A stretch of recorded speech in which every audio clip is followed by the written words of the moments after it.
Boa noite, queridos alunos e alunas das primeiras séries do ensino médio do Colégio El Shaddai.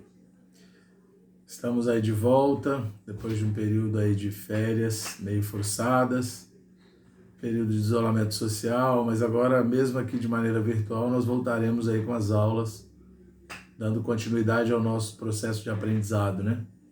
As nossas trocas, né? Realmente estou com muita saudade de vocês. A gente está juntos ali, conversando, é uma coisa muito mais gostosa, né, de ouvir vocês, a gente conversar sobre muitas coisas, né, sobre sociologia, sobre filosofia, escola da inteligência. E hoje nós vamos falar um pouquinho de sociologia, vamos continuar nossas aulas, né? Hoje vamos falar um pouquinho das aulas 9 e 10 do material de sociologia de vocês, cujo título é Estratificação Social, né? E como a gente sempre comenta, a sociologia, ela analisa ou estuda os comportamentos sociais e as situações sociais, né?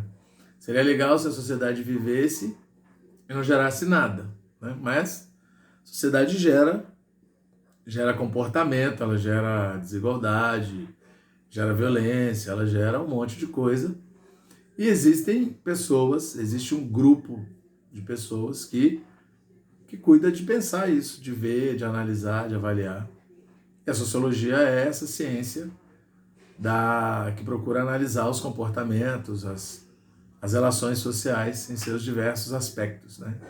E hoje nós vamos falar de estratificação social. A ideia de extrato ou de divisão, ela está muito presente na sociologia, tá certo? E aí eu vou começar essa aula lendo o texto sobre estratificação e desigualdade social, porque eu acho que ele é base para a gente tocar essa aula de hoje aqui, tá certo? Aqui diz assim, na página 38, né? Estratificação é o processo social através do qual vantagens e recursos tais como riqueza, poder e prestígio são distribuídos sistemática e desigualmente nas ou entre as sociedades. A estratificação difere da simples desigualdade porque é sistemática. Teoricamente, uma sociedade pode ter desigualdades sem ser estratificada. Por exemplo, concedendo oportunidades iguais a todos, mas distribuindo as recompensas na base do desempenho. Então, há uma estratificação meio natural, que tem a ver um pouco com o finalzinho do texto, que tem a ver com o desenvolvimento das aptidões naturais das pessoas. É lógico que a gente tem, naturalmente, pessoas que são mais fortes ou mais fracas, mais habilidosas em uma determinada área em outra. Essa estratificação para a sociologia, principalmente para um sociólogo, para o filósofo que analisa as questões sociais, o Jean-Jacques Rousseau, ela é natural, normal, né? Se você pega uma tribo indígena, você tem ali pessoas que são mais fortes, pessoas que têm uma determinada habilidade diferente da outra, ok. Mas, aqui, especificamente hoje, nós vamos trabalhar com as questões das desigualdades sociais a partir da realidade material ou da realidade da estrutura de poder. E nós hoje vamos falar de dois pensadores mais específicos, assim, que são Max Weber e o Karl Marx, né? E lembrando sempre que essas estruturas sociais ou essa estratificação social, ela não vem do nada, né? A humanidade, desde que ela se organizou, desde que ela começou a se civilizar, ela começa a se dividir, né? Você tem uma divisão sexual do trabalho, em que a mulher ela faz determinada função, o homem faz determinada função. Você tem depois a divisão social do trabalho, em que tem as pessoas que produzem, tem as pessoas que gerenciam, né? E você tem hoje no mundo divisão internacional do trabalho. E todo esse processo, segundo a sociologia, segundo esses dois pensadores, geram estratificação, geram desigualdades. A ideia do trabalho e a ideia da dominação também estão presentes nos dois pensadores, né? Tanto em Karl Marx quanto em Max Weber. O Karl Marx, como eu sempre falo para vocês nas aulas, né? Ele não nasceu no Brasil, né? Não morou aqui em São Bernardo do Campo, ele é alemão, né? Viveu na Europa, né?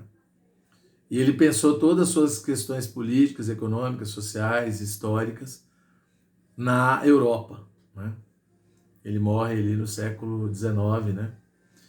E ele pensa essas questões ali, na Europa. E é lógico que essa análise dele, por ser uma análise científica, ela acaba sendo um pouco válida de ser rebuscada, de ser pensada. Então ele nasce em 1818, morre em 1883, né? Os seus escritos eles são usados na história, na economia, na política, na filosofia, né? E nós estamos aqui nas ciências sociais falando um pouquinho do Karl Marx. Para ele, todo o processo de estratificação tem como base, né, como eu já comentei com vocês em várias aulas, o elemento que ele usa como estrutura para analisar os movimentos sociais. Primeiro, ele é um materialista. O Marx está analisando a história do ponto de vista material, da acumulação material, da distribuição material, da desigualdade material. E para ele, nessas relações de trabalho, de dominação, de estratificação, você tem duas classes antagônicas que são hegemônicas nesse processo, que são aqueles que detêm os meios de produção e aqueles que vendem a força de trabalho. Tá certo? Ou a burguesia e o proletariado. Você vai dizer, mas hoje está tudo meio terceirizado, informatizado, mas ainda assim alguém detém o meio de produção e alguém vende a força de trabalho. E essa é uma relação de dominação entre quem paga e quem vende a força de trabalho para receber. E há para ele, nessa luta de classes, uma desigualdade, porque quem detém o meio de produção automaticamente vai acumular, vai deter na própria mão poder sobre quem vende a força de trabalho. Ele vai dizer que é comum no sistema capitalista você gerar um grande número de desempregados. Ele chama de exército de reserva, porque sempre vai ter, de certa maneira, alguém procurando nesse processo um trabalho, e quem detém o capital, quem detém o meio de produção, vai poder negociar do jeito que bem entende, muitas vezes, né? E há uma luta entre quem trabalha e quem vende a força de trabalho e quem detém o meio de produção. E isso é um processo de estratificação. Você separa a sociedade por classes. Você tem aí a classe média, que não é para ele tão importante no processo, exatamente porque ela está no meio do processo, certo? Existem alguns pensadores que dizem que hoje, no mundo como ele está configurado, a classe média também virou essa classe trabalhadora, né? Porque hoje você descentralizou, terceirizou, informatizou todo o processo produtivo, e até os profissionais liberais estão dentro desse processo da classe que vende a força de trabalho para quem detém o meio de produção. O outro pensador que a gente vai propor aqui hoje é o Max Weber. Ele também é alemão. Ele nasce em 1864 e morre em 1920. E ao contrário um pouco do Marx, o Weber ele pensa também essa questão da luta na sociedade, mas não do ponto de vista material apenas. Ele pensa numa estrutura mais racional, né? O Weber trabalha com o conceito de ação social. Para ele, as ações humanas elas são pensadas. Ele vai falar de 4 tipos de ação social.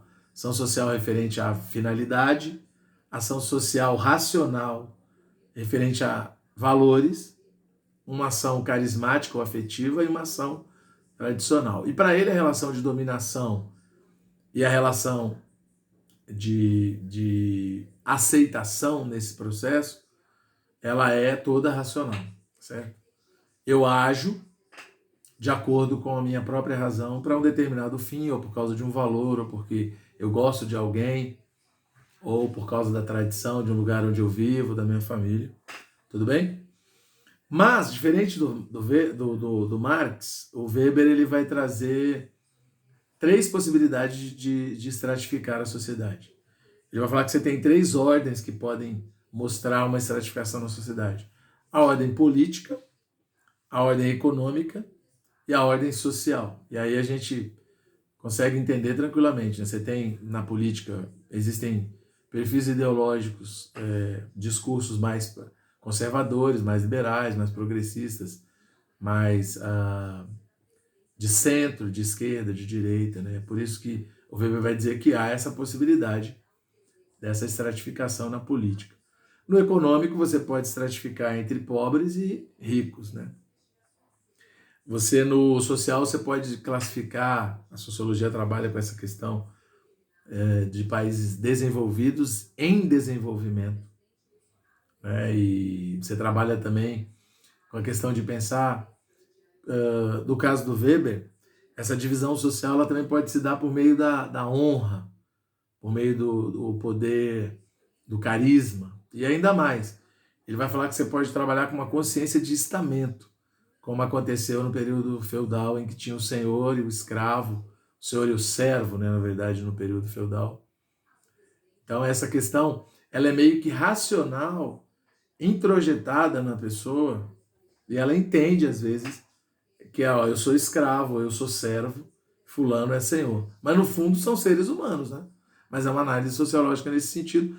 E o Weber vai dizer que vai chegar no extremo, por exemplo, na sociedade de castas ali na Índia, em que a questão tem a ver com a espiritualidade das pessoas, é ligada à questão da religião hinduísta. Você tem os brahmanes, que seriam os puros, você tem os dalits, que seriam os impuros, né? Você tem uma subdivisão ali a partir da espiritualidade, essa estratificação. Então você tem duas possibilidades aqui do que nós pensamos, de uma sociedade de classes, uma consciência de classes, que é essa questão que o Marx vai dizer, desse processo de estratificação social. Existe essa classe proletária ou do trabalhador, aquele que vende a força de trabalho. Há uma luta entre essas questões. E existe a classe burguesa, ou a classe que detém o meio de produção, que também, de certa maneira, vai estar sempre nesse processo produtivo aí, dominando, lutando, e o proletário sempre tentando buscar direitos e tudo. Para o Weber, você tem essas divisões na ordem política, econômica e social. A ONU tem uma maneira de medir os processos de desenvolvimento dos países, que é o IDH, né? O Índice de Desenvolvimento Humano, que ele mostra que o país é mais desenvolvido que o outro de acordo com 3 critérios: a educação, a saúde e a economia. Uma outra coisa que é diferente entre Weber e Marx é que o centro do processo de análise do Marx tem mais a ver com a questão econômica. O centro de análise do Weber tem mais a ver com as estruturas de poder ligadas ao status, à honra, como as pessoas racionalizam subjetivamente as ações, né? Vamos dizer assim. E aí tem uma parte aqui, tem um pedaço de um texto que vai falar um pouco daquilo que o Weber pensa com essa questão da consciência de estamento. Ele vai dizer, ó, essa honraria pode estar relacionada com qualquer qualidade partilhada por uma pluralidade de indivíduos. No conteúdo, a honra estamental é expressa normalmente pelo fato de que, acima de tudo, um estilo de vida específico pode ser esperado de todos os que desejam pertencer ao círculo. Ligadas a essa expectativa, existem restrições ao relacionamento social. Então você vê que, por exemplo, nos partidos políticos, as pessoas que se associam, elas têm pensamentos meio parecidos ali, por algum perfil ideológico, por acreditar em determinadas coisas, pelas crenças, pelos valores, né? Na questão também do país desenvolvido e subdesenvolvido, ou em desenvolvimento, tem uma certa perspectiva de pensamento envolvida também, né? A questão da própria cultura, né? Da língua, né? Até nas questões das relações comerciais, né?